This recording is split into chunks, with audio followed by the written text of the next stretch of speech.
सो hi guys, मैं Sonu Nigam watching roast tomorrow.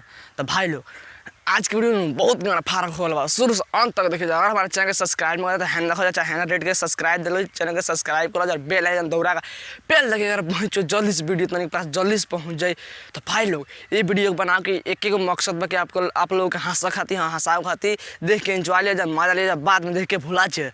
तो भाई लोग आज हम बात कर दो तीन गो झाटू सिंगर के बारे में। बहुत झाटू खानी गीत का वाला सुन, बहुत झाटू खानी। तो भाई लोग बिना लाड़ा वाला सुन स्टार्ट कर लाच के बकचोदी खोरे खोरे भातार लागे करे ये सखी खोरे खोरे सोनिया जी लागे करे।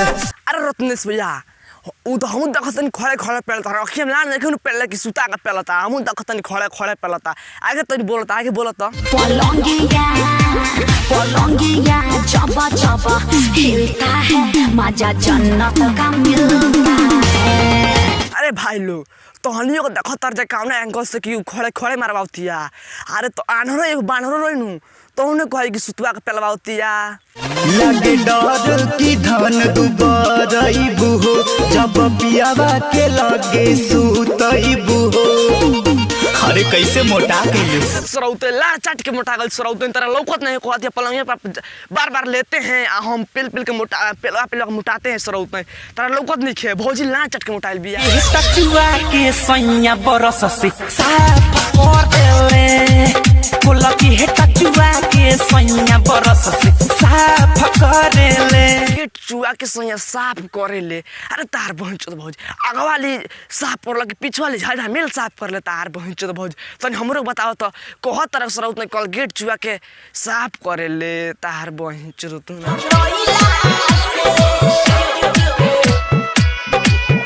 अरे ये सारे के जल्दी हटावस ना तो ये बुझाता भौजी गणिया ना लड़ावा चाट ली भौजी के आई में बुढ़िया चाट ली। अगर पहुंच तो ऐसा सारे कह रहा ऐसा करता सारे कह रहा बुझाता को नू गणिया चाट ली सारे कह भगाओ एक बार भगाओ सारे के के भतारे यौ खाई रहता पियाला के भगे भगुआई रहता नहीं उठावा सटोइला से सोया जागे सखी जो पग चटोइला से दूध पियोइला से जो पग चटोइला से।